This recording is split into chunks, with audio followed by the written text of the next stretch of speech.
ChampCar iRacing Series 2020 brings us to the world-famous banking of Daytona International Speedway. Fascinating race ahead of us tonight with a massive grid. 60 cars fully subscribing our grid here, and that car is the street stock. What it lacks in tyres, grip, and refinement, it makes up for in having a big V8 underneath the hood. We are looking forward to some slipstreaming strategy action for a 1 hour race here ahead of us. Qualifying just starting to wrap up, but the track conditions cooling off a little bit means people could continue to go past the deep to this session. I'm David Haynes. Alongside me, I'm going to have Devin Peters, our producer, Michael Derby, and maybe we'll get a little bit of Paulie Veltum later on as well. Devin, Daytona means speed, so I think this is going to be an interesting one.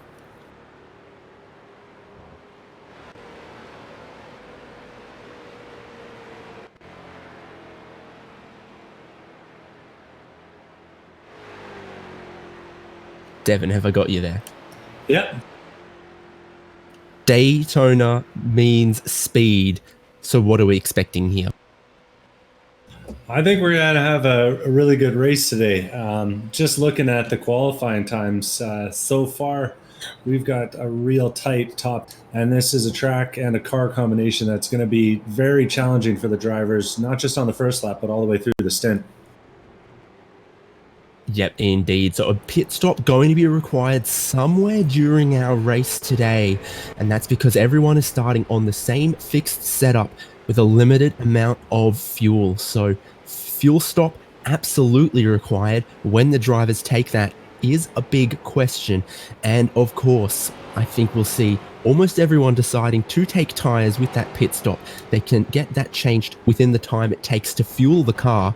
And of course, these tyres, you can really chew through them with all of the weight and all of the power of this car. So I think everyone's going to be taking new tyres as well. Yeah, tire management is going to be really critical in this race. Despite all the freedom under that hood, driving this car smoothly and making sure you don't lock up the fronts is going to be the key to winning, according to some of the top guys that were talking in the pre-race. So about that 60 car grid, qualifying has just a couple of minutes left to run, and a lot of cars are on the pit lane right now, but there's a few out there trying to improve their time, like second place Alexander Klenk. He's not gonna come across the line to complete a lap. I think he's gonna practice his pit entry, but right as we're talking, Thomas Ellison, the number 27, to the top of the board. There is still a lot of speed to be found out there. So what about drivers out on a lap like Kevin Binkley, Paul Darling, Nicholas Love, Brian Cheney? Can any of them move themselves a bit further up the grid? And with such a big grid it is, I think you're not going to want to be starting around the back. You're going to want to be in front of whatever shenanigans may happen when 50, 60 of these cars enter turn one on lap one. Yeah, we can't undersell how significant that lap was for Tom there. He's currently in 6th place in the points championship, so getting out of 12th place or wherever he was sitting before that is going to be putting a big smile on his face and giving him some confidence coming into the first lap.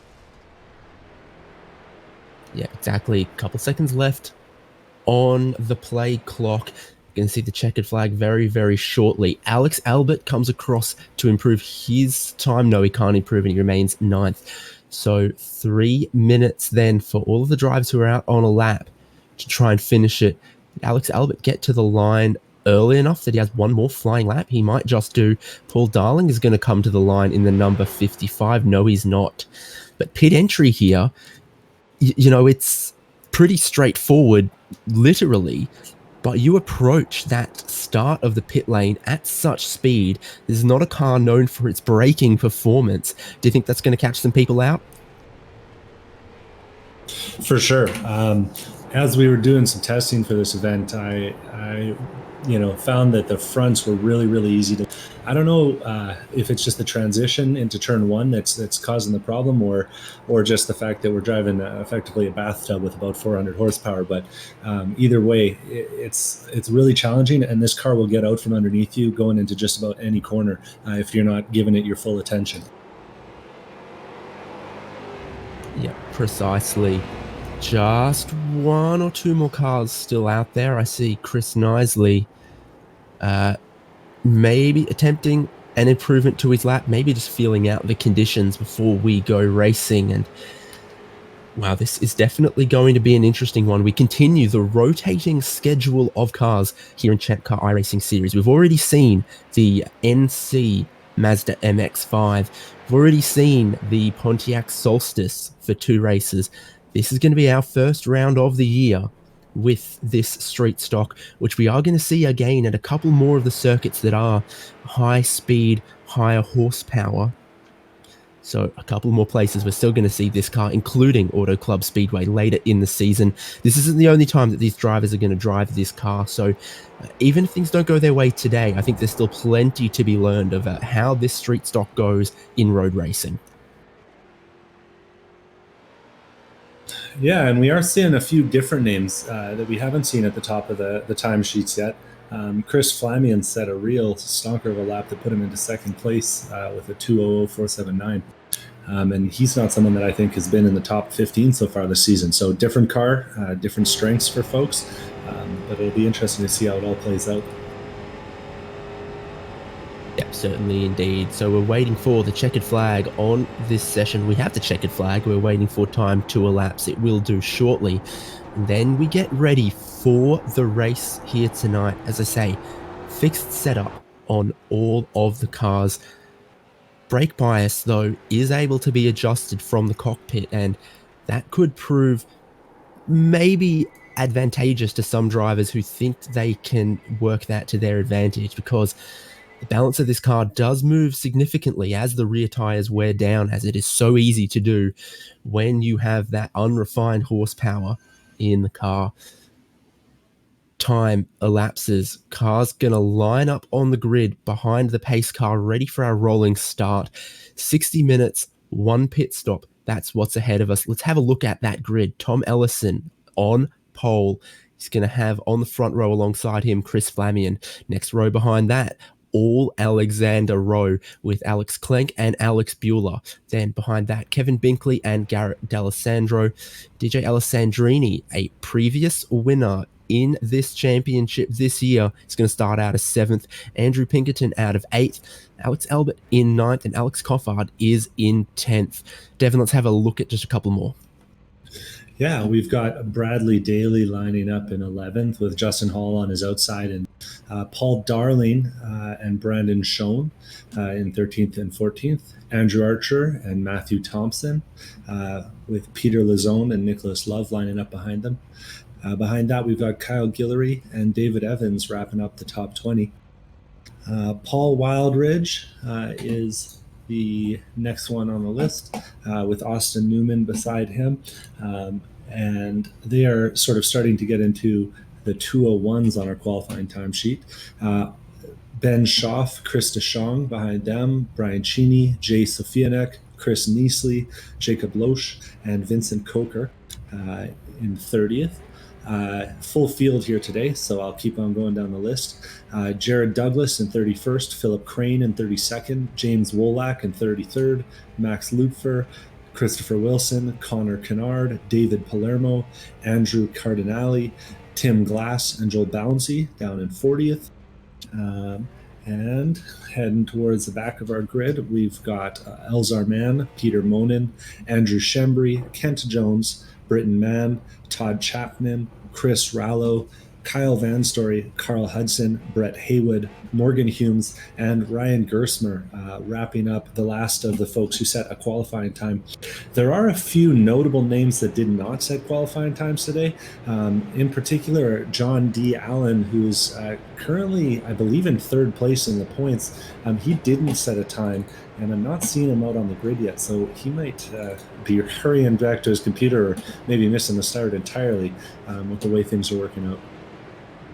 Yep, indeed. Pace car rolling now on the banking of NASCAR 3 and 4. All of our field 2 wide behind, getting ready for the race start. When that pace car pulls down, our leader, Thomas Ellison, is going to control the field. And this is definitely going to be An interesting start into turn one when they all roll down there shortly. Remember, fellas, it's a long race, 60 minutes and a pit stop still to be done. Let's see how they manage it shortly. So that front row, Allison and Flamian, and the safety car, the Porsche GT3 there, about to pull on towards pit road. Field wait in anticipation. Tom Ellison puts his right foot down, and we are racing 60 minutes. Here we go. And early 3 wide on the tri-oval before the line even for some. When they're wrecking in the middle of the pack. Dare say that might not be a surprise. Plenty of action. There are a couple cars around, some panels getting dented. This car, though, is built just a little bit like a tank. Some of those cars might be able to get going without too much damage. Others might have just a little bit more. Our top 10 are mostly clean, but from there on backwards, well, it's kind of how we expected. This many cars into turn one here. So some of the big losers in that: Justin Hall has lost 12 spots, Austin Newman's gone and lost 9, and Matthew Thompson, who started inside the top 20, now running 36th. But as I say, pretty clean all around for our top 10, and that's why qualifying was so important.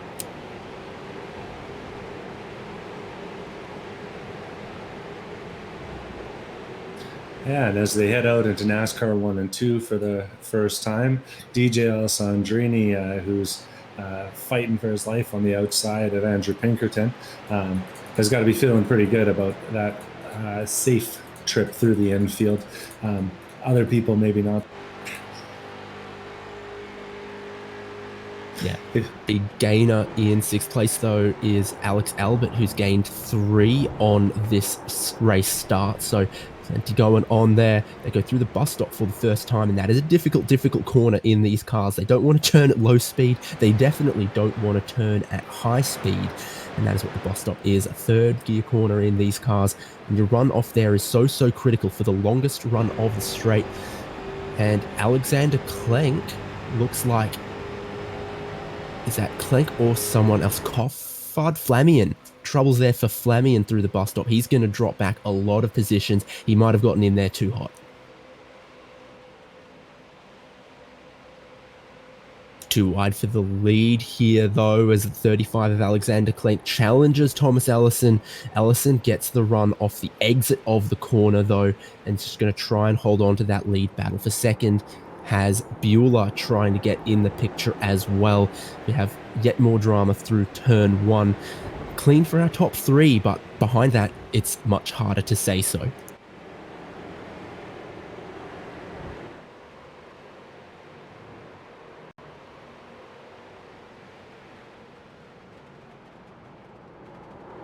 So a bit of a 3-car breakaway at the lead here with Ellison, Klenk, and Bueller. Behind them, Alex Albert's leading up a bit of a train in 4th place. He's got Kevin Binkley and Garrett D'Alessandro behind him. DJ Alessandrini, one of those men in the hunt for the championship this year, and that free ChampCar Endurance Series entry for 2021. So they are in the pack. They're in the top 10. Those 2 drivers have both won so far this season and are thoroughly in the hunt. Alex Albert and DJ Alessandrini both in the pack. A couple dramas as people are heading on to the speedway. Jared Douglas got real loose, and so did Brian. But both have managed to gather it back up, though they're going to lose some time out on the banking after that move.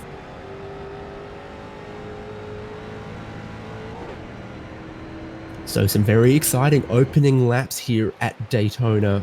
I dare say it was predictable but unpredictable in that start, and there's some big winners and unfortunately some big losers. The big winners are Chris DeShong in 13th, who's up 12 positions from where he qualified. James Volak is up 14 as well. Some of the drivers who've lost out big include Andrew Pinkerton, Matthew Thompson, Paul Wildridge as well. Into turn one, our leaders go, though, and Ellison had to fend off a bit of a charge from Alex Klenk. And of course, it was pretty close in the little pack behind as well, who are trying to make sure that first, second, and third don't get away. Despite the horsepower that these cars have got, the slipstream is still quite noticeable, quite powerful in our two long, flat-out, full-throttle stretches that we have on the banking around here.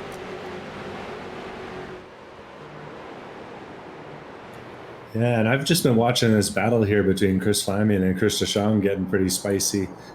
Chris, of course, managed to qualify up right near the pole, second place, I believe, with a really hot lap in qualifying. But he's had some issues on the first lap, and now he's trying to charge back up there. And he's really letting it all hang out behind Chris here. Yeah, plenty of slip angle from Flamion trying to get through the corners, really getting the tail out, making that car rotate. And as you said, lap one might have picked up a slowdown penalty through the bus stop, shortcutting that chicane. And you never want to do that on any lap, but on the first lap, it is very, very costly. He had all the other drivers lined up right behind him. He did drop from second down to where he finds himself now, but he goes right down to the yellow line on the apron. He's going to make up one more spot here. Maybe one to watch through the race as he aims for redemption, charging his way back up through the field. He's got the inside line into the bus stop. He brakes later, and this time looks like he's going to make it. Again, that tail hanging out here and there, but he's at least gained that spot. Now he's got a couple more cars up the road he's going to set his sights on.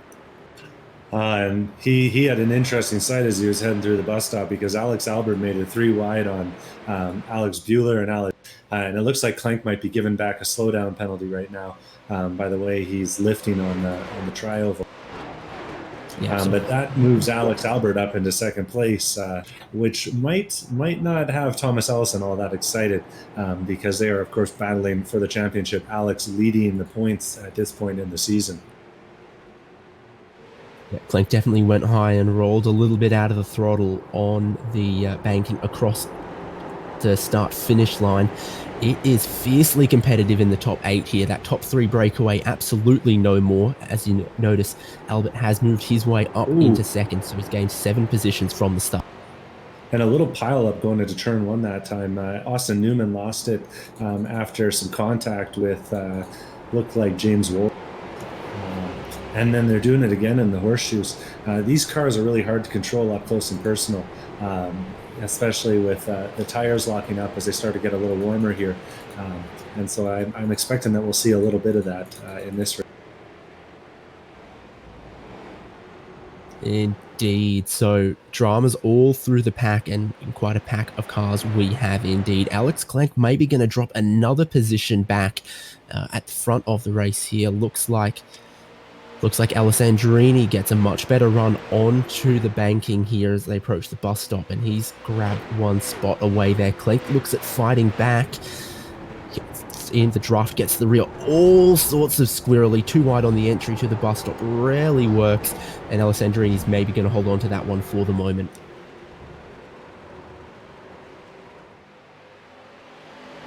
Impressive, so Allison though. Up front is going to come under pressure. Albert right in the slipstream, closing. What does he choose to do? Allison stays low, almost gets moved out of the way. Alex Albert looked to the inside, then rolls a little bit out of the throttle. So Allison is going to lead one more lap, but boy, does he have a train of drivers behind him thinking about putting a move on. Crawford makes a brave move down the outside there into turn. Yeah, indeed. So Alex Clank's misery continues as he moves back just a couple more positions as well. Coffard getting ahead of him. Big move on third place there. Garrett D'Alessandro has all of the tires kind of locked up as he slides down the inside of Alex Bueller. And that battle for third going to be a bit spicy. First and second break away just a little bit as Garrett D'Alessandro does move himself up into third place.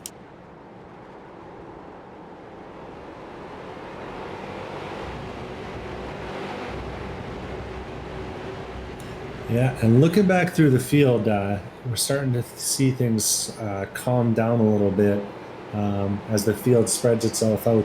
But we can't be that far away from traffic coming pretty soon here,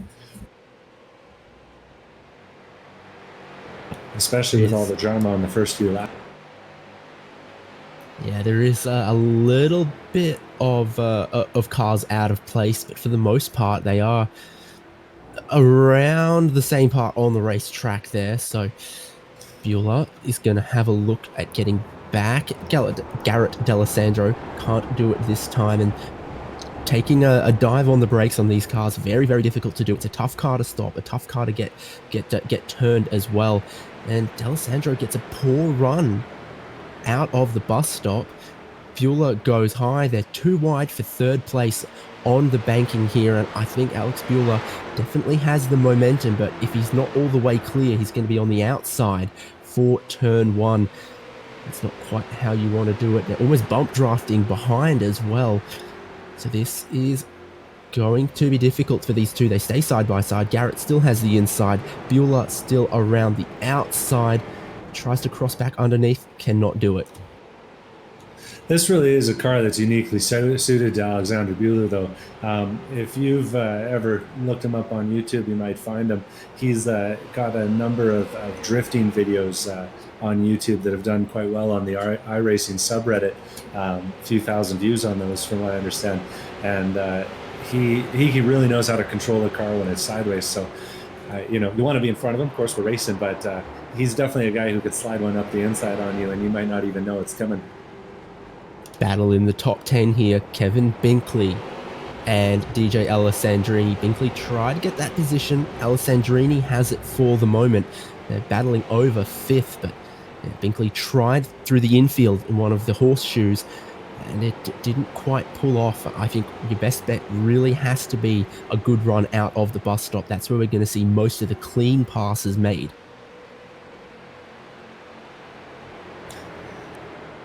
It seems like it, either that or a mistake on the part of your competitor is going to be necessary, but those seem to be in no short supply with the way this thing drives.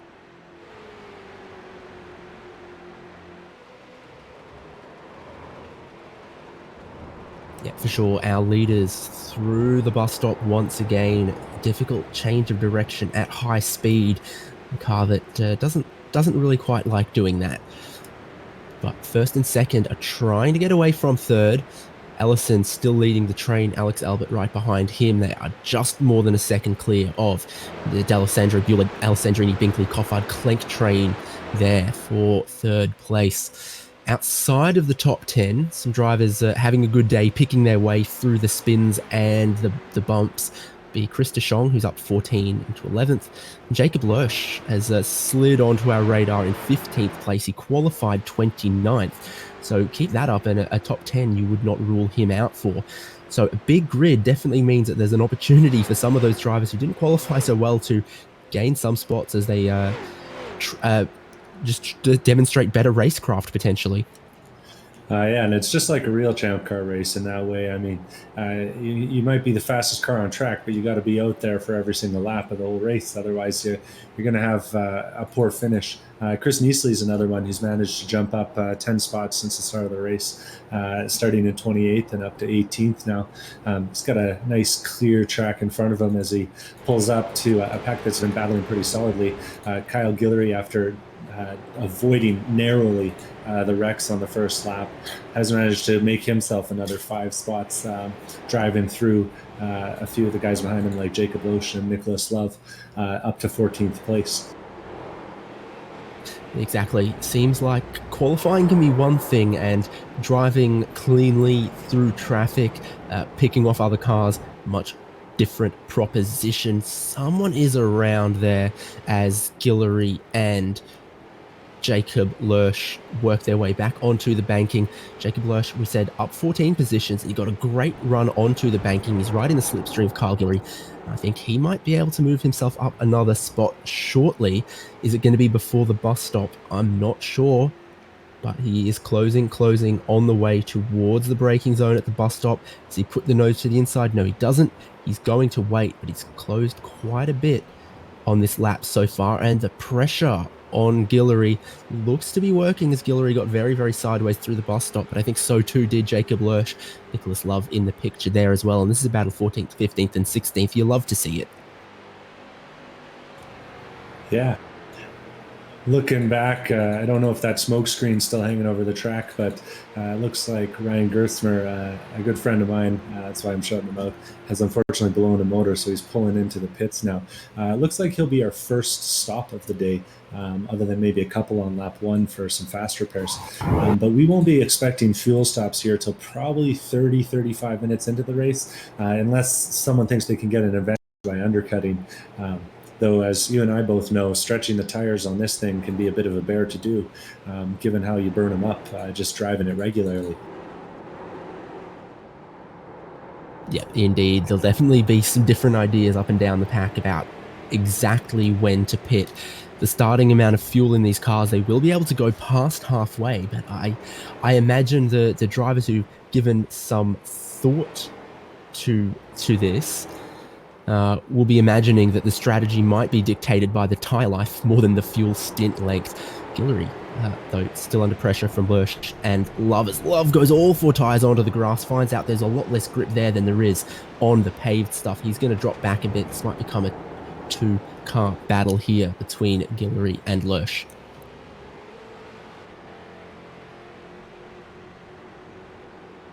Ooh, and we've got some drama in the S's. Oh, 4 cars piled up. Ooh, Ryan Jones got spun out there and collected a few by rolling across the track. Remember, kids, hold your brakes once you got spun. And they're still sorting themselves out as we have another pack of cars behind them come through, including Tim Glass and Jay Sofianek, who've been battling for a few laps now. Side by side at the lead, Thomas Ellison's down low. Alex Albert is up high with a bit more momentum, and he moves himself into the lead of the race for what I think is the first time this race. Pole sitter Ellison goes back into second, but these two guys are working pretty well together. They're more than a second and a half away from third place. That's getting about to the length where they could break that draft and start driving away from DJ Alessandrini in third. Last time around, though, Alex Albert was 0.4 of a second faster than Alessandrini. Ellison about matched it. Garrett D'Alessandro from the top pack there comes onto the lane. Is this a scheduled stop, or has he had some issues? That's going to be one to see there. But it'd been pretty clean in our top 10, and now D'Alessandro onto the pit lane. Judging by the way that car is smoking, I think he's had some issues. I don't know if we're going to get a replay on it, but it looked like he got tangled up with Clank in the bus stop and got a fast repair to fix that car up. It looks like he's decided to take his fuel as well at this point, so he'll be really stretching it almost 45 minutes on these tires, but not impossible. Just going to have to be extra smooth and make sure that they survive. Indeed. So Albert now bolted out to a 1 second lead ahead of Ellison, who's then 1 second ahead of Alessandrini, who is then 2 seconds ahead of Kevin Binkley. So we're sort of back to a top 3 breakaway situation at the front of the race once again. And Albert, having moved his way into the lead, wasted absolutely no time trying to bridge a gap there to Tom Ellison. Hasn't worked yet, and Ellison's going to claw back a little bit of the time on the banking here towards the start-finish line. And a note about the weather there, definitely the sun getting a bit lower in the sky. We're getting a lot more of those orange hues, Devin. Yeah, and the track temp's already dropped about 4 or 5 degrees since the start of the race and about 10 degrees since the start of qualifying. So it'll be interesting to see if that becomes a factor and if this track really starts to speed up towards the end of the race. Maybe someone who takes those early tires might be able to get away with it later in the race if the track surface is a little bit cooler. Yeah, indeed. If the track was a lot hotter, like in the middle of the day on a hot Florida day, these tires would be positively molten and you wouldn't be getting a lot of grip out of them whatsoever. But these cooling evening conditions, I think it is going to be the one thing that helps these drivers keep the tires underneath them and make them last a stint. Leaders have a bit of traffic now. They're definitely having to avoid move through. Oh, Tom Ellison drills the side of the number 19 car, who was a lap down. Looking for a name there, Carl Hudson, indeed. So Ellison, a bit of damage on the front, but mostly it's cost him a lot of time, and now he's got at his rear bumper DJ Alessandrini And the time lost, I think, will be more significant than any of the damage to the car. These cars are pretty sturdy, but it's not how Ellison wanted it. A bit of traffic sideways in front of him in the infield. Well, and that Alex Albert's driving with his knees and clapping his hands, seeing that in his rearview mirror. He's hoping for a breakaway here because that's the surest way to protect his point. Yeah, indeed. So biggest lead we've seen all race. Alex Albert has over 2 seconds to Ellison and Alessandrini, who are absolutely together. And I'm getting the idea Alessandrini might be trying to bump draft Tom Ellison up towards the lead. We'll see what happens this time on the banking, but definitely some front bumper to rear bumper on the banking before the bus stop. That is classic Daytona, I have to say. Yeah, and you can get away with it in these cars because they're not exactly aero dependent. We did see a bit of this in practice, and if it's done right, it can be worth up to a half second a lap, maybe even more if you really, really get those bumps in real big. So it'll be interesting to see if they're, waving their hands frantically like you see in those Spec Miata races, stay in line, and they're going to try and taste Alex down here, or if DJ gets fed up with, Tom and decides, hey, I can do this better on my own. A bump like that going into the first international horseshoe makes you wonder. Makes a fellow wonder. But certainly, second and third very close together. And you mentioned the traffic earlier. I think now it is in full effect. Alex Albert's looking at some of the cars in front that he's going to have to make his way through without losing too much time. But he also can't take too much risk, because he cannot afford to put that car into the wall. He's going to get past at least one. Ellison taking some defensive lines in second here. He's not going to let Alessandrini through easy the way it's going right now. We should probably do a little update deeper into the field. What are we looking at? Jacob Lurch had indeed gotten past Kyle Guillory. Nicholas Love gotten past both of them. Jacob Lurch has just spun it around in the second international horseshoe. So negating things some change of those quickly. gains. Yeah. Alessandrini passed Ellison on the banking, though, very, very easily. So Alessandrini up into second as he throws the tail out on his way into the bus stop. He's going to carry on from there, but our pole sitter, Tom Ellison, is now back into third. And Alessandrini begins his pursuit of the race lead. With 38 minutes left to go, though, we can't be too far away from some drivers taking a gamble on fresh tyres and seeing if that's worth something. Last lap for Alex Albert, 2-minute 1, was only 0.8 off his best in the race, so not seeing a massive amount of drop off yet. Yeah, and I was hearing that from some of the faster drivers that if you could take care of those tires and avoid too much slip angle, avoid stomping on the gas too hard, they would last without a lot of drop off until they hit a real cliff. But all of them were being pretty cagey about exactly when that cliff would come into play. I imagine it was a little bit different for all of them. And Alex Buehler, after those issues with Alessandro earlier, is now getting lapped by our leader. Unfortunately for him, he's fallen all the way back down to 25th place. But can be a bit of a challenge sometimes, for a guy like DJ Alessandrini when he comes back through, because Alex Buehler's got all the pace to run with a guy like him. We'll see if he lets him by easy, something that he hasn't always done in the past. Yeah, so tough times and heads-up driving required from our leaders, and Tom Ellison having a world of troubles here. He's going to get on through there to hold on for third place, but he's dropping back a little bit from the lead. Alex Coffard might close him up a little bit. Only battle now in our top 10 kind of looked like Binkley and Clank, and then Clank drops back just a tiny bit. So we'll see in a couple of laps' time when those pit stops start what that does for the order. Yeah, and this really is one of those races that, it feels almost like a rally in that sense. You're racing against your elapsed time, minimize the mistakes, and that's how you're going to be able to pull out a lead. The fuel stops on this car are also going to be pretty critical. I hope these guys have been doing their work beforehand or during the race to figure out how much they'll need, because this car is notorious for being filled through, I gotta imagine it's about the diameter of a straw at the fill neck there, but it takes a real long time. I wouldn't be surprised to see these guys take almost a minute in the pit lane, and so if your fuel calculations are off, you could be losing 10 or 15 seconds. So definitely something that these guys will be thinking about as they're driving around on the banking and the tri-oval. And I wonder if even we're seeing some of them already trying to fuel save and lift and coast a little bit into these corners. I know that was always a specialty of yours, Haynes, right?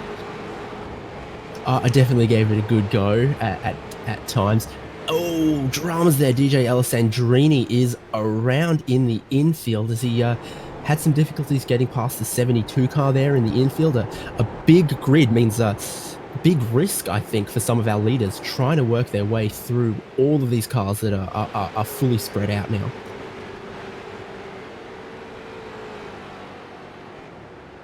Yeah, but there it is again. Minimize the risk, minimize the mistake. And Thomas Ellison is smiling as he takes that position with Alex Cofford now right behind him. Yeah, indeed. Strong run through traffic. Alex Coffard with the shoulders out, it seems. And now that he's right to the bumper of Tom Ellison, Ellison's kind of his pick through traffic, moving the traffic aside, and Coffard can step right through that open door in places. So Coffard, big mover in the top 10, has gained 7 positions from starting in 10th. Now looking at the podium position, potentially right in the slipstream of Tom Ellison in second. Looks like he might be going too wide here into the bus stop, though. That's never something you want to do if you can avoid it. And David Palermo backs out and gives him a little bit of room. That's helpful. Ooh, as we have one go off right near him. Yeah, so Coffard not entirely happy with the run through the bus stop there. And, you know, cool heads are going to be needed to prevail here, I think. Not everyone quite so cool under the collar. Yeah.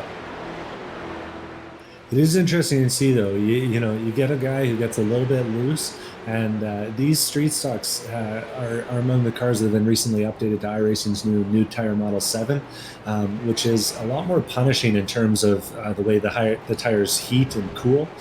And so I think we're seeing more and more wrecks here just as a result of people getting the tires hot in one corner and then expecting the grip to be there once the tire's been overheated, and finding out the hard way that the grip isn't quite the same as it was a few corners before they locked it up.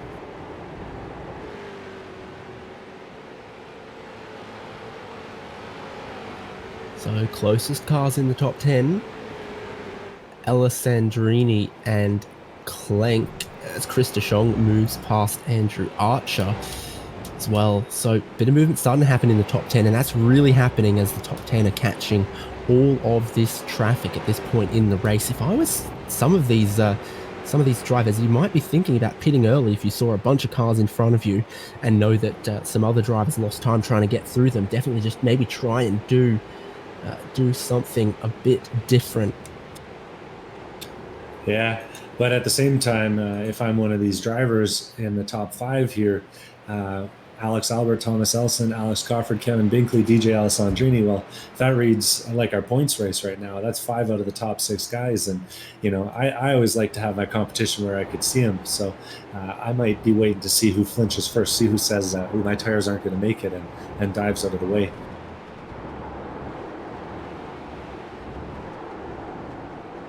Yep, indeed. Kind of a 3-car battle going on in 17th place with Ben Shout ahead of Jacob Lurch and David Evans. Lurch, one that we've been speaking about a little bit. What an interesting race he's having around, you know, 15th place, 20th place, moving up and down here. So he's kind of the meat in a sandwich there.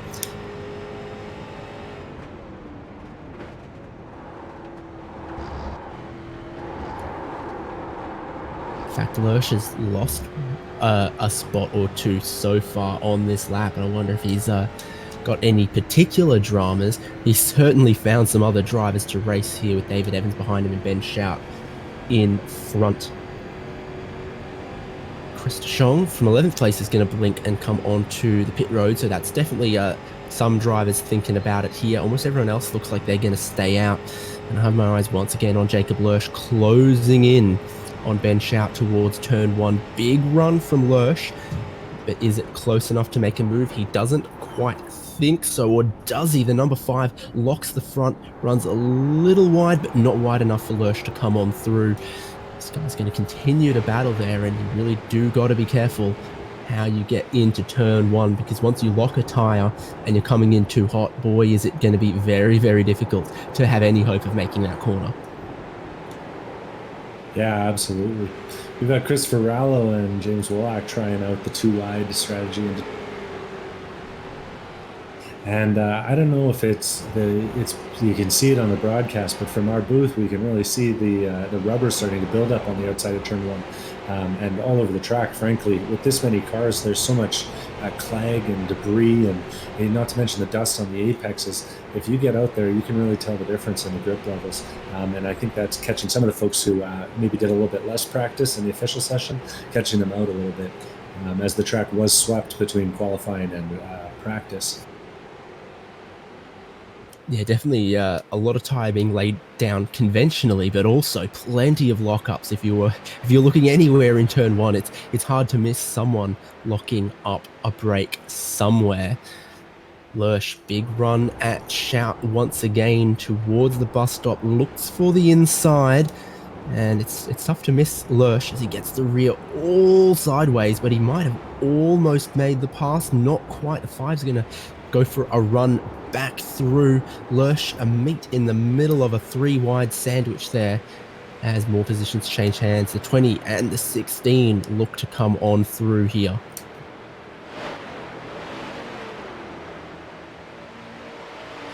So David Evans still side by side there. Couple from the top 10 move for the pit lane. Alessandrini and Archer go for the pit lane. So does Ben Shout.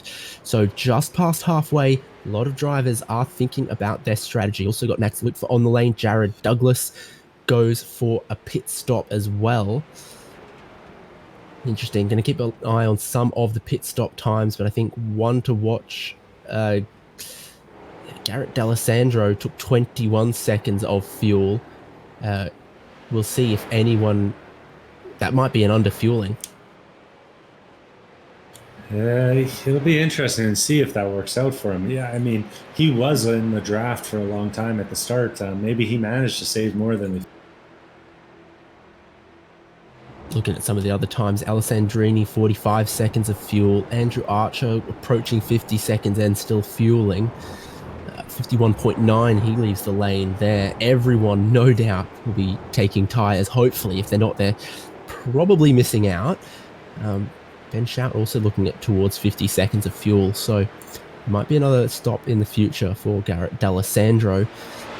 Only a couple drivers, though, from the top 10 thought about pit stop. Albert Coffard still going, Tom Ellison still going. What about this lap?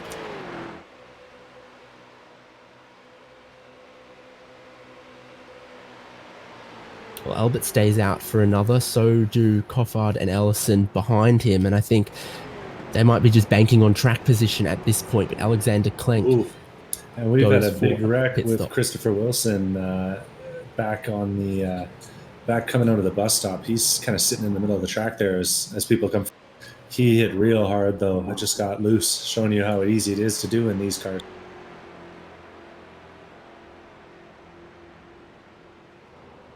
Yeah, you're going to have to talk us through that one again, Devin. Oh, it just looked like he got a little bit loose going through the bus stop and really clobbered the wall. Now, luckily in iRacing, you don't have to pay for the safer barriers when you hit him, but it's still going to put a pretty serious damper on his... Yeah, suspension also pretty strong, built pretty strong in these cars, but you know, your straight line performance is important, and you can lose some of that as you start denting the panels. Seeing a lot of 45 to 50 second pit stop times. I think that's the kind of fuel drop we're expecting to be necessary. A couple more cars are on the lane and in their pit boxes, like Chris Knisley and Paul Wildridge. Top 3, though, are going to approach pit entry once more. We're significantly past the halfway point of this race now with 26 minutes to go. I'm sure some of them will be thinking that pit stop time is about now, and probably only 1 or 2 laps of fuel left in the cars anyway. Alessandrini's gamble has paid off so far, though. He and Clank were not that far apart on track when they went to the pits, and now Clank is, got to be 15, 20 seconds, probably 15 seconds behind him on the track. He's made up a few spots there,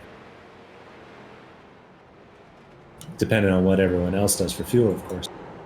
Allison looks like he's diving for pit entry. So from third place, he's going to go for new tyres, going to fill that car to get towards the end. Alex Albert stayed out, but he's the fastest car out there, including all of the drivers who've pitted already. So, hey, if it's working for him, it's working for him at the moment. That's plenty of unknowns going into this race with how much traffic we were going to have, with what the weather might do, and it's cooled off a little bit, but not massively. Oh, and Kevin Binkley just had a big coming together with Tim Glass coming out of the first international horseshoe there. Luckily, it looks like the front of the car isn't too banged up. He is coming up on his pit stop, so hopefully he'll be able to take his fast repair at that point as well. But that's going to cost him some serious track on time, or time on track rather. Yeah, it's a real shame for those guys. Yeah, understandably difficult to pump in clean laps, and there's traffic about, plenty of incidents, no shortage of that for sure. So definitely expecting some more pit stops coming along soon. On the lane right now, we've got Bradley Daly and Nicholas Love. So about at, well, inside your top 20, half of the cars having pitted, half of them having not. That's definitely going to change around this time. No one able to make it to the end, of course, because of the fixed setup and the about 14 gallons or so that the drivers start with.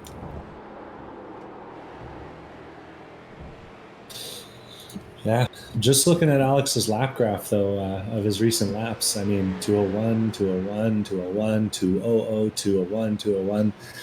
He was the one talking in the pre-race that if you took care of these tires, you could really make them last a long way.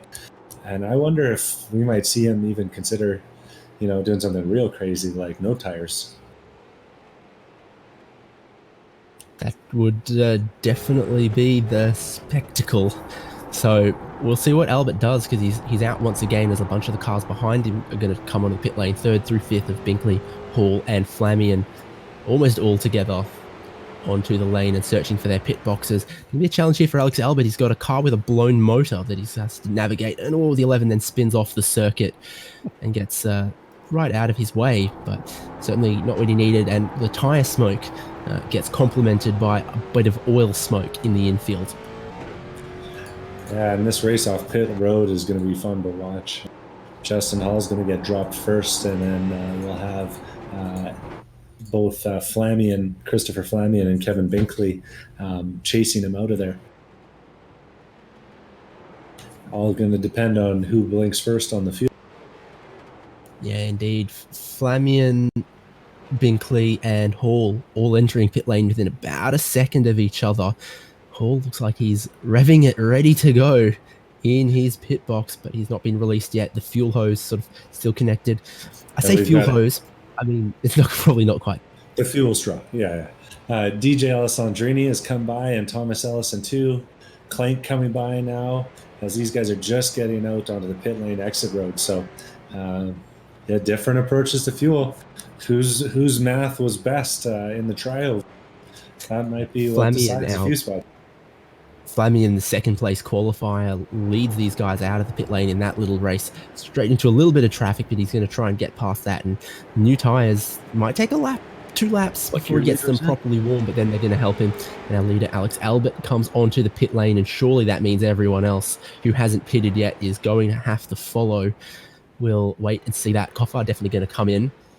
Peter Lawson currently being scored in third. He hasn't pitted yet, but definitely he's found his way to the top of the timing sheet there for the minute.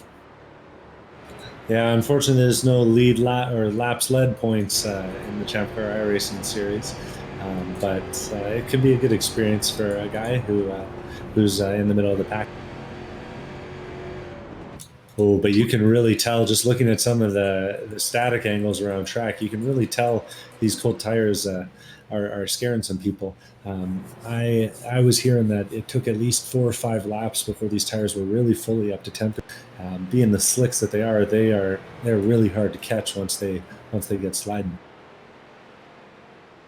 Yeah, that's always the trouble with the cold tires, is just how difficult it is to catch them once they break away. Not quite as predictable as you expect out of a warm, properly pressured tire. So we have seen pit stops from just about everyone, about 10 cars on the lane right now. Alex Albert takes 54 seconds of fuel, gets rolling, and Alex Coffard only took 49, is going to be just 1.5 seconds behind him. But Albert is back out and in the lead.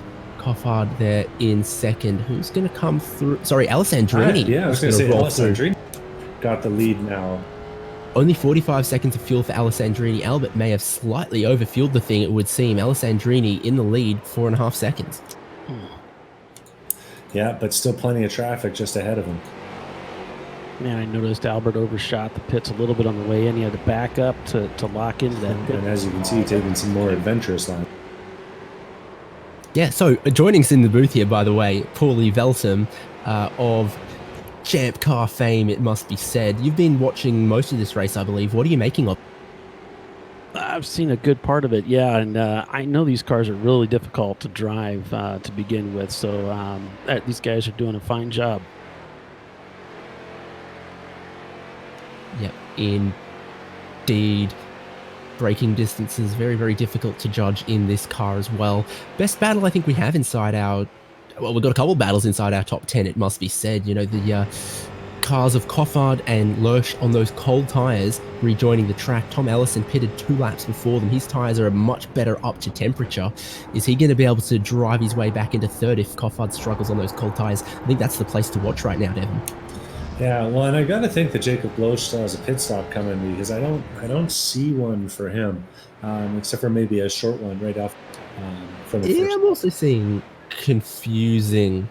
You know, there's every possibility he's come into the pit lane and missed his lollipop guy, missed his pit stall. You know, your pit stall moves from practice to and qualifying to the race. Sure, it starts in the order that people arrived at the track, but then for the race, it's in the same order as the grid. So if his lollipop man isn't where he thought, might have missed it. So that's going to drop Jacob Lurch a bunch of positions. But Tom Ellison is right up behind Alex Coffard at the moment. Coffard now got 1 lap on those tyres. They're getting a bit more up to temperature, but Ellison definitely has his in the window that he wants and might like a podium spot. The 45 going to rejoin right in front of them. I think these two boys dodged that. Yeah, that was a close one. That could have got real ugly there as the 45 got off into the grass on the outside, trying to keep it quick around the exit there. Any familiar names for you on track right now, Paulie?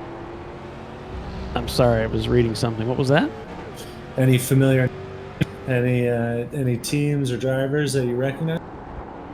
Oh yeah, you know, Ben Schott, I raced with him before at Mid-Ohio a few years back. So yeah, there's some guys out here that I recognize that are in the field. I don't think the majority of these guys I don't recognize, but yeah, this is a great racetrack. I've actually done laps out here, raced out here a couple of years ago. Fortunately, it was dry at the time, and it was a little warm, but it's a pretty exciting racetrack. Yeah, I believe that. Have you had the chance to get into the sim and do any racing yet? Yeah, I've been around here in the street stock car, and I just kept spinning all the time. So I don't know what that means. I think my foot's a little too heavy coming out of the corners. Yeah, doing more donuts than anything. It's definitely a different set of muscles. I remember the first time I started on the sim and then getting into a real race car, and I went, "Oh wow, it's so much easier when you can feel the car squirming around underneath you as you get on the throttle or tip it into it." Yeah, that was definitely my experience too. At the same time, though, it feels like there's definitely some stuff to be learned from this kind of racing. I know that when I was in the dark and in the rain at VIR for the first time, I had I had fortunately done about 300 to 400 practice laps on the sim before hitting to the track, and I knew exactly where those turn-ins were coming just by feeling through the steering wheel, the bumps on the track. Absolutely, and I'm really liking Albert here, how he's using the whole racetrack. A little bit tire lock up on the inside, going through through 3, and just like how he's really using all the racetrack. It looks like he's hitting his marks. Yep, still 4.5 seconds first to second place, but that's definitely how you have to drive a car like this, is a wide entry, use all of the track, because it doesn't want to turn or change directions rapidly. So you're probably going to get a bit more out of the tires, a bit more out of the car if you don't ask too much of it all at once. But Albert is basically just matching lap times down to the 10th of a second with Alessandrini. 15 minutes to go, and Albert not doing anything right now to claw that gap back. And for anyone who's watching the stream who's a bit less familiar with the software, seeing the green car kind of popping around and flashing all over the place, that's just a symptom of a few packets being lost in transit between the client's computer and the server. So the server's doing its best to guess where that driver is, but it doesn't know exactly where it is, so he pops in and out a few times. Anyways, as long as there's a nice buffer between our racers and the guy who's having that kind of connection issue, they shouldn't have any problems. So the noise might be a little alarming as he pops on and off the track.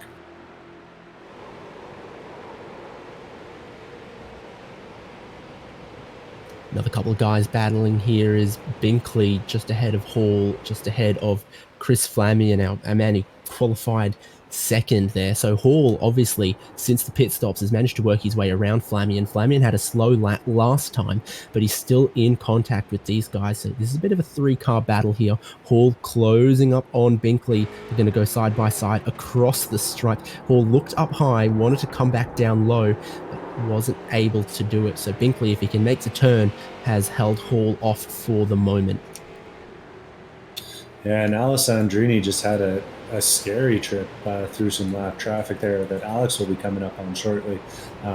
Looks like Jared Douglas and Max Lufa are racing pretty hard, but getting pretty loose in the process too.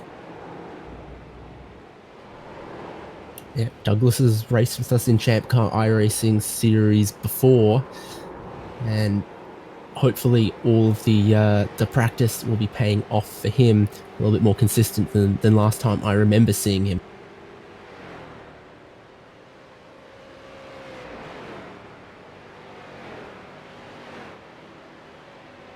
So it's looking like the numbers say 8 laps to go when the leader crosses the line next, maybe 7 to go when they cross the line next, and still it's between that 4.5, 5 seconds. Alessandrini to Albert for the win, for the big points, and Coffard and Ellison working reasonably well together are almost catching Alex Albert. Ellison in 4th, the fastest car out on track at the moment, might be helping picking up a bit of a toe off Coffard, but Coffard also flying along. Yeah, and these guys are all qualifying pace right now. I mean, 2 minutes point. I heard in the pre-race Cofford say that he had a 1:59.9 as his optimal. So we might get lucky and see a real special lap around here from him if he keeps going. Oh, as he has Jared Douglas blow up right in front of him. Some unmanaged front bumper damage can lead to your engine overheating, so you do have to keep an eye on the gauges if you have some contact. Yeah, motor popped just about at the start-finish line there for Jared Douglas, unfortunately. And as you say, there's a couple ways you can destroy a motor in these cars. One of them is being rather reckless with your downshifts. Doesn't look like that was the case. It does look like radiator damage eventually put that motor in the oven. It's gone and cooked itself. It always surprises me the level of detail to the simulation here. Leaking fuel tanks, popped tires, all sorts of things that you might not expect that a game has included in it. But iRacing really does take it to the next level with the detail of the simulation here. Yeah, certainly, definitely a couple of different types of damage you can get out here. Tough lap so far, this one for Alessandrini. He's gone and lost a second or something. Alex Albert is continuing to hunt him down. Had a couple eagle-eyed viewers look at the fuel numbers out here. So it was 45 seconds of fuel for Alessandrini, 55 for Alex Albert, about 50 for Coffard, and Ellison a long stop approaching a minute. Most drivers have taken just a bit over 50 seconds of fuel. Alessandrini was certainly in the pack a lot in the first stint, but is 45 seconds of fuel enough for him? We'll see with 10 minutes to go. Yeah, absolutely. And if we get on board with him as he goes down into turn one, we might be able to listen and see if he's lifting and coasting into there. Because I can tell you that Alex Albert, Alex Cofford, and Thomas Ellison, they're definitely not lifting behind him.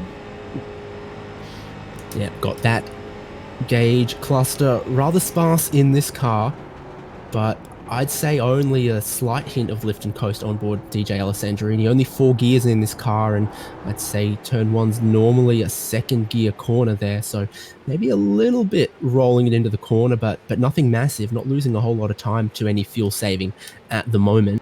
And Alex Cofford's made real short work of that traffic that held up Alex Albert a little bit. He's getting to within maybe a half second, maybe even less behind Alex Albert. So Alex's dreams of catching DJ might get challenged by the other Alex right. Yeah, he's definitely got his mirrors full of a red car all of a sudden, and needs to be thinking about what's going on there. Got 4 cars within 10 seconds of the lead. That's Alessandrini, Albert Coffard, and Tom Ellison, who was right with Coffard earlier, but this lap just gone. He's gone and lost a chunk of time. You have to assume that was either a mistake or traffic. So really, for the win now, you have to say it's going to be between Alessandrini, Albert, or Coffard, and you wouldn't rule out Coffard the way he's been driving since the pit stop. That in-car shot, pretty awesome. You really got a feel for how incredible the banking is out here at Daytona International. Yeah, this track's definitely on my bucket list. I'd really like to feel that transition in real life sometime. I've done 3 or 4 24-hour races online, but the real thing would mean a lot. Yeah, it's the transition's one thing. It's when you get the car up to speed on the high bank, you really feel the G loads pushing you down in the seat. That's a pretty unusual feeling for a road course racer. And you Do you get out feeling just a little bit shorter than you jumped in the car? You will certainly giggle. I don't think our cars are fast enough to really shorten your height in, but it sounds like Doc Waldrop's on in the booth too. Doc, how are you? I'm fine. I snuck in here.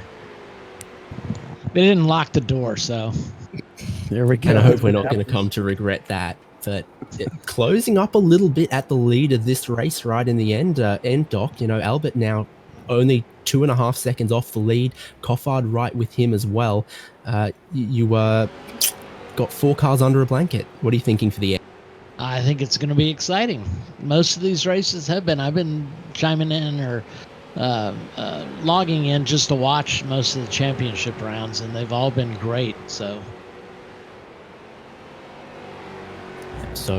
2 minute 1.8, that lap just gone for Alessandrini, more than a second slower than Albert behind. I think, Albert's now currently 2.1 seconds behind. If he gets within 1.5 seconds, that's really where we see the slipstream and the draft start to take effect. They're still going to have 4 more laps, so get your cameras ready and get on the edge of your seat. This will be one to watch, as Albert's now just for the first time in quite a while underneath 2 seconds behind the lead.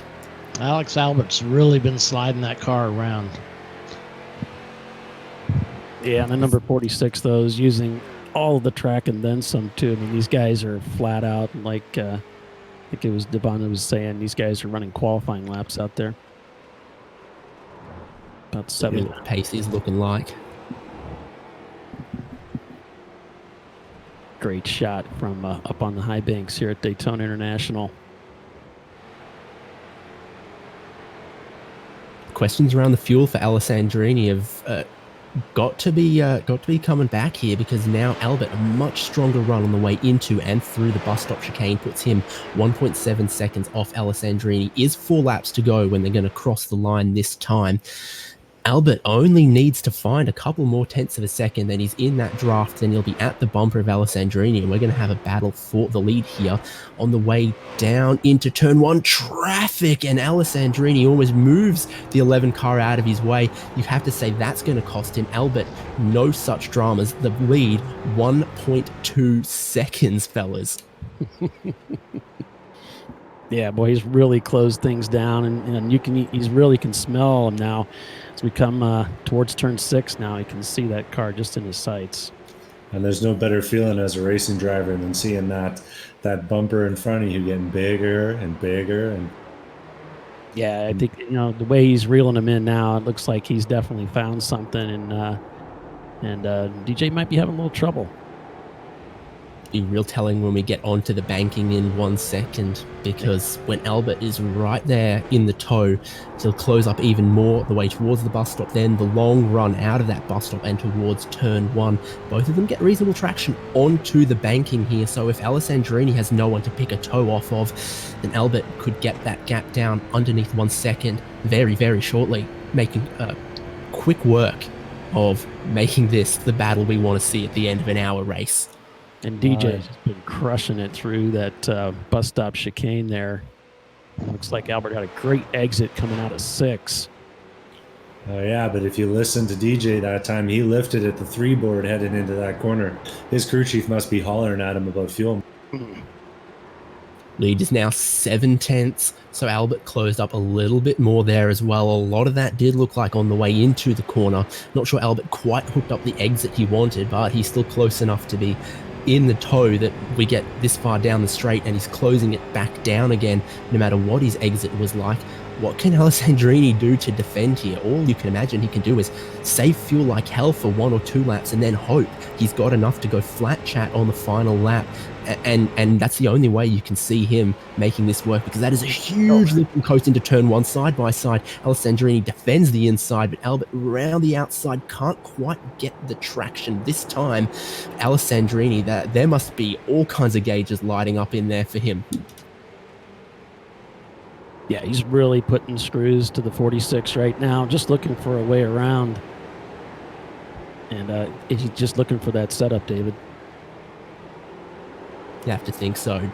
Devin, what are you seeing here? Who have you got in this particular battle? Because Alessandrini, he's fast. He won the opening round, but boy, does it look like he's in a world of hurt as Albert throws it down the inside. They're still side by side. Well, Alex has kicked my butt enough times that I would be hard pressed to bet against him. But I'm just enjoying back here. Kevin Binkley and Justin Hall heading through traffic in 6th and 7th, and they are side by side into turn 1 and now heading through the second horseshoe. But they have been racing real hard, just like Alex and DJ up at the front. Side by side on the banking towards the bus stop this time. Alessandrini slots in behind. This might be what he needs to help him save fuel for a lap and a half or so, but Albert is your leader, and what can Alessandrini do to fight back? He's rolling out of the throttle once again.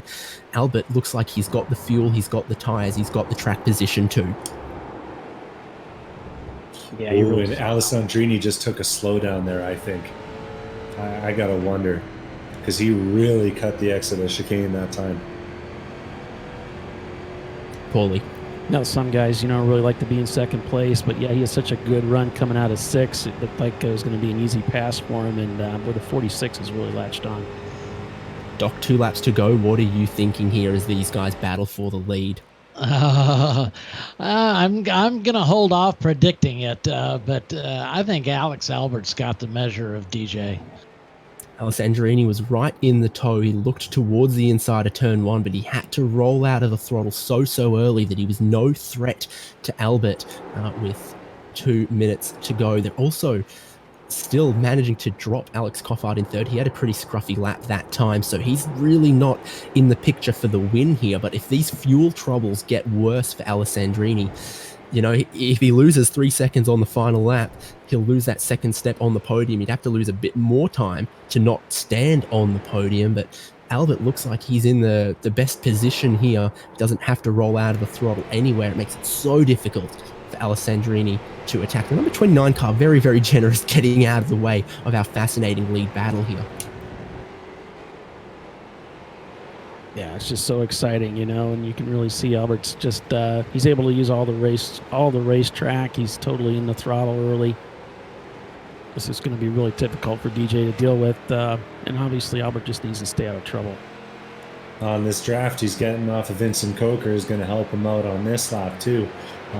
Give him a nice big run down into the and it looks like Vincent may lift, but if he doesn't lift, then DJ's speedy run through the bus stop is going to be compromised, and yeah, he's going to have to follow this lap traffic. I can't imagine that'll do anything for his ability to stay with Alex. Oh, as he makes it real close on the exit. Yeah, he's going to need to catch a break here to get caught back up to Alex before the end of the It is going to be the white flag in the air for Alex Albert. One more trip around Daytona International Speedway, the road course, and Alessandrini now 0.8 of a second back, still trying to manage his fuel. Alex Albert is in the best position, and Alessandrini is going to take to the pit lane. He doesn't think he can do another lap. That near enough seals it for Alex Albert there. Alessandrini from the lead of the race to second place to the pit lane with the white flag in the air. Oh, and that's gotta hurt. And you gotta wonder, because sometimes some of the software associated with iRacing, it'll guess how many laps are left, and then it won't have anything for you if it gets it wrong. Was 10 seconds left on the clock when we got to the white flag. So if these guys had been 10 seconds slower, this race would have gone one lap shorter. And that's one of those things you need to account for. You sometimes just don't know how many laps this race will go for. Look for some of the battles inside the top 10. Hall and Binkley look like they are pretty close for fifth there. And that is now fifth place, as they are just ahead of where DJ Alessandrini rejoins.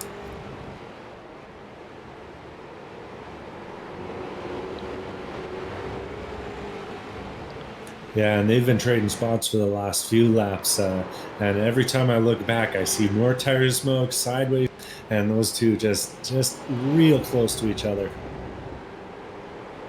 Yeah, so Hall gets a decent run off the second horseshoe to not let Binkley get too close. Alessandrini has just a little bit of traffic to stop him from catching these two guys on the final lap. Hall just trying to do all he can to make sure Binkley's not close enough to use the slipstream on the last lap.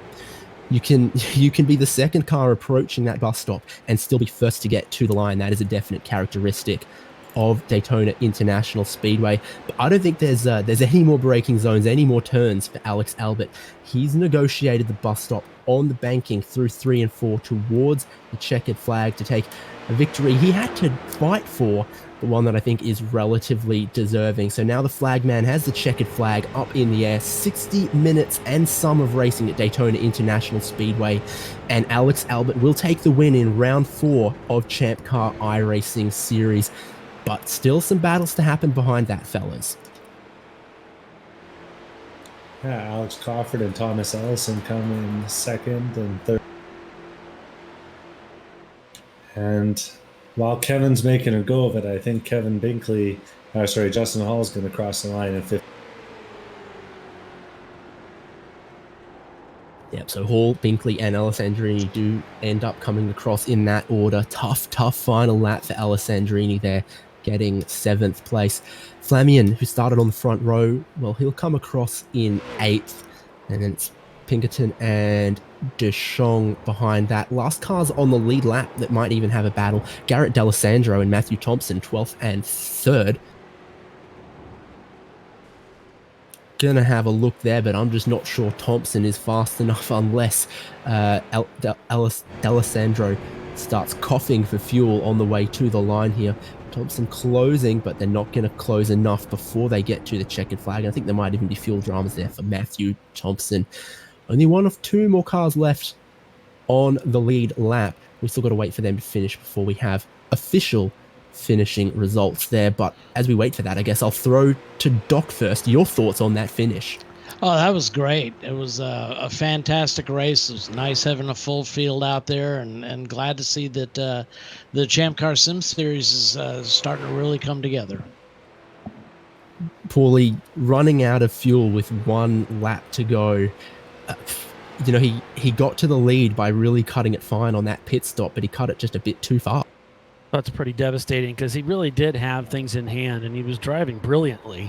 But as Devin pointed out, he was beginning to have to lift. He knew he was in trouble several laps from the end, and that really, gave Albert the opportunity to reel him in with clean driving, made the pass, kept it clean all the way to the end, and took the win in a big field. So it's a pretty outstanding performance for Alex Albert today.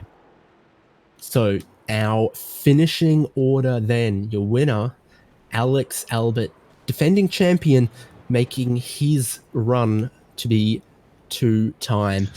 Alex Hoffard in second there. Tom Ellison finishes in third. Clenk gets fourth place. A race that went up and down for him, I think, but a strong finish to bring it home there. Hall in fifth, Binkley in sixth, DJ Alessandrini finishes seventh place. Christopher Flamion gets eighth, Andrew Pinkerton in ninth, and Andrew Archer in 10th place. I'll round out our top 20 here with Chris DeShong in 11th, Garrett D'Alessandro finishes in 12th, 13th place for Matthew Thompson, 14th for Paul Wildridge, 15th Kyle Guillory, ahead of Bradley Daly in 16th, Philip Crane in 17th there, Ben Shout in 8th, David Evans 19th, and Chris Nisley 20th. Any final thoughts here from any of you guys before we try and grab an interview with our podium finishers? I just want to mention David Evans again, the top finishing Canadian in the field. That's one after my own heart, so props to him.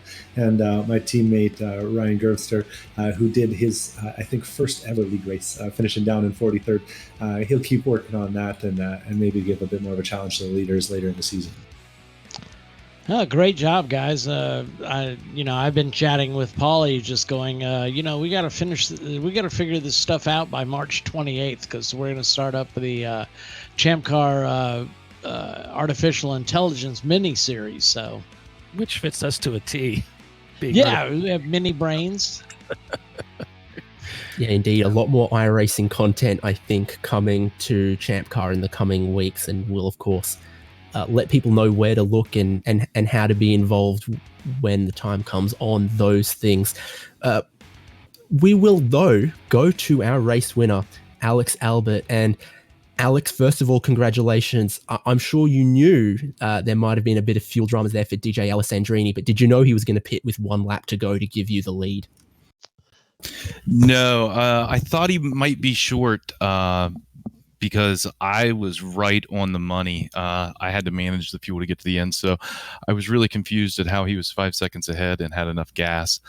Then I noticed it looked, once I got closer and I could see the exhaust pops and the flames shoot out, I noticed he was lifting quite a bit earlier than I was. So I thought that he was maybe going to do what I did in the practice race, slow down, let someone by, draft them, and then try to get me at the end. But I don't know, maybe that was his plan, but I was able to put the hammer down there through the traffic, build enough of a gap that I don't think he was really getting much of a draft. So yeah, whenever he dove on pit road, I knew the race was mine. We're at round 4 now. Opening couple of rounds, you took part, you grabbed some points, but things weren't looking quite so strong for you. Now 2 race wins on the trot, and no one's going to say that this was an easy race. Big grid, lot of traffic, lot of challenge for you out there. How does that, make you feel? Early days in a 16-round championship, but surely gives you a bit of confidence. Yeah, anytime we can extend our points lead's a good day. Like you mentioned, this is the largest grid we've ever had in the series and probably one of the strongest fields. But, that's what I want. I was PMing these guys today to make sure that they knew that the race might sell out. PM DJ and John D and some of the other guys to try to get them to come out and race because I didn't want it to be easy. So I was really glad that I was able to beat DJ. Didn't really get the qualifying effort that I wanted. Started a little bit farther back than I anticipated. I wanted to be in the top 3 rows, but was able to do some dicing there in the beginning. Got around DJ early and then worked my way up there to the leaders. New format this year, using some different cars at different circuits. We've now tried and sampled all 3 of the cars that we're going to see this year. What did you think about the street stock around this circuit? I thought the setup that we had was really good. it's very stable. It's user friendly. There's a lot of power with this car, and with the bisply tires, getting off the corner, you can easily break traction. So, but I felt like the setup was really good. I really enjoyed it. I was having a great time out there. So yeah, all in all, I thought it was a blast. Thank you so much having a word with us. Congratulations on your win once again.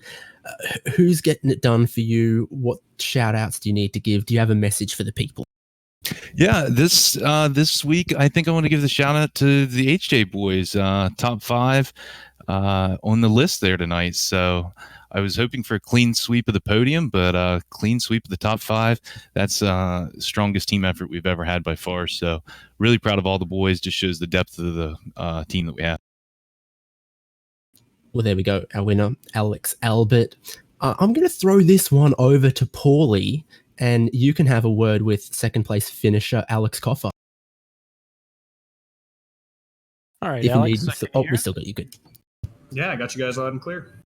Alex, talk us through your race strategy and how this race rolled out for you at the end. Obviously, not what you were hoping for. So race strategy at first was just hang with the lead pack. That became really hard with a lot of the as we were making our way through the lapped field. It became difficult. A lot of the lines were intermixing, and it was hard to keep up. And you'd lose time and gain time and lose time and try to avoid some stuff. So it was a little bit crazy, but at the same time, I was in a position at the end to do pretty well. I didn't have enough gas to challenge for the win, which was unfortunate. I kind of short-filled it just a little bit. So overall, I can't complain with second place. It was an awesome race, and it was a lot of fun. Yeah, I mean, you were definitely killing it in the driving department. Do you feel like the size of the field might have slowed you up enough to hamper your fuel strategy? Not so much. We pitted so late that wasn't too bad. That's a good question, though. It definitely made the decision to when to pit a little bit more difficult because you didn't know if you'd have open air or not. But as for fuel economy, when I got out, that was kind of cut and dry. I went for a risky strat and hoped for the best, hoped I would be able to get in someone's draft and hang with them. But unfortunately, Alex was just a little bit too quick. Yeah, thanks for that, Alex. David, did you have anything? No, good job. Well done there. And I guess we're going to see you next rounds and remaining rounds of the championship, Alex. Of course, this is my best finish of the year. So excited about that, and hopefully just build on that and hopefully get a win or two this season. Well, congratulations. You definitely went for it. And congrats on moving up to second in the points, man. Hey, thank you very much, Devin. I appreciate it. Well, there we go. Our second place finisher, Alex Coffard. We also have joining us in the booth a man who might be familiar to some in ChampCar. We got Tom Ellison, who has finished third, also involved in organising quite a few iRacing things here. Rock, paper, scissors between Devin and Doc. Which one of you wants to take this? You know what? Sorry, Devin, I'm going to give this to Doc.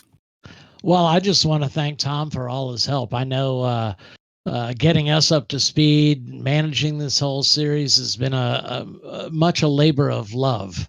And want to congratulate him on his finish today. It was nice getting the pole. So congratulations. Thanks again for helping us. Thank you, Doc. Didn't expect to be speaking to you guys today, but happy with the result overall, I think. This pole was a bit of a surprise, but got lucky with some draft on the final lap and managed to nick it away. I felt I had pretty decent pace in the race. I was using a new shifter for the first time tonight, so I was learning by doing. Yeah. And that resulted in a couple of missed shifts, which when Alex got past me initially, that gave him a bit of a gap, and I wasn't able to keep with him after that. But yeah, no, decent result. I just put, aftermarket springs in my pedals. Oh my gosh, what a difference. Yeah, it's interesting that the effect hardware has on this. This is as much, engineering is still a factor in this sport as it is on the track itself. Right. There is a variety of hardware available and at multiple different price points, rigs, sure, VR, whatever. and you just have to find out what works best for you. I'm a little bit hampered myself with the space that I have in a tiny New York City apartment, whereby I can only have a desk and a desk chair. But once you find what works for you, get yourself comfortable, and it shouldn't really be that much of a hindrance to the overall speed and success. Oh, it was amazing, the difference. It was a completely new experience. So I'm very excited. I may even get out there with y'all. I don't know. I think we'd love to have you out there. So I just want to touch as well on the fact that we had 60 people registered for the race day. It's a record field for ChampCar. Obviously, it's a result of the sociological situation here in the US at the moment. This is a Certainly. iRacing. I did want to mention the traffic that we had on track tonight.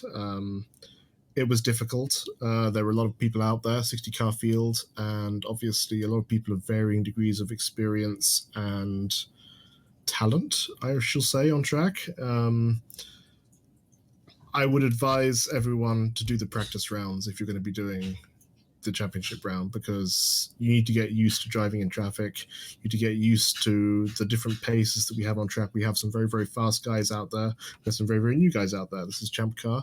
We cater to both of those, as we do in the real racing series. There's no discrimination with respect to talent on the track, but that also then puts an onus on the individual to be responsible for your own conduct on the track. I can't be watching everyone on track while we're in the race. I'm going to look at some incidents that I saw this evening and maybe have a word with those drivers on the side. But I think I want to reiterate that there needs to be some personal responsibility for conduct on track, as there would be in the real world. This is serious. This is something that everyone takes a great deal of time and effort over. And I think it would be a good respect of those who are joining us to race to treat it seriously as well. Sure, absolutely. Well, I mean, that's why, when the series was brand new, you put that license requirement into this, the championship rounds. And we still have that in place. Yeah. But what something I've noticed recently is a lot of people reactivating iRacing accounts. So they have the license from when they were last racing, maybe 3 or 4 years ago. That doesn't go away, but you haven't driven on track for 3 or 4 years. It's going to be different. Things have changed. We have new tire models, new cars, and a strength of field that is pretty high. So, take some time to practice. Don't think you can just jump in and be the same as you were 3 or 4 years ago, and we'll all have a better time on track. Right. Well, and I mean, evidently we're drawing a lot more people now. So I was amazed, when I logged in just to see, I knew I wasn't going to race tonight, but logging in, it was like 58 out of 60. Holy, wow. Yeah, it's great. It's crazy. And, sadly with the ChampCar Endurance Series events being cancelled because of coronavirus recently, this has drawn a lot of people to the virtual world. We've seen IndyCar, we've seen NASCAR host these sorts of events, and there's no reason that ChampCar itself can't use this platform to promote its style of racing and draw people to the community. Yeah, absolutely. I'm looking forward to our AI. I've been kind of getting familiar with that. So that was kind of fun. I'm wondering, how it's going to work out on the broadcast end, but I guess we'll figure out on Saturday. We'll work something out, I promise. We'll sort it out, I'm sure. Yeah, it's the hardest thing I think for y'all is doing the ChampCar live broadcast. We can see who the cars are. We know what car the cameras are in and that sort of thing. So this one, it's I have a tough time. I admire what y'all do. Devin and David. And Michael to a certain extent, about knowing which cars are which cars. So. Yeah, for sure. And that's something that, comes with familiarity with the sim, with the start of racing. And, it's great to have you and Paulie on board to bridge that gap to the real world series. We love having you around, Doc. And I love being around. And we hope to keep going. Yeah, absolutely. Nice talking to you, Tom. Thank you, guys. Thank you. Well, there we go. A very, very exciting and very busy, very packed round 4 of ChampCar iRacing Series from Daytona. This is how a lot of the races have gone this season. Some good racing, some close racing, and it is going to be one hell of a championship battle all year long. Thank you so much for joining us. I thank Devon, I thank Doc, I thank Tom, all of our competitors, Michael Derby for producing. Also thank Paulie Velton for joining us, giving us some of his insight as well. Thank you so much to everyone who's tuned in, and we will catch you again soon for great racing action. Good night.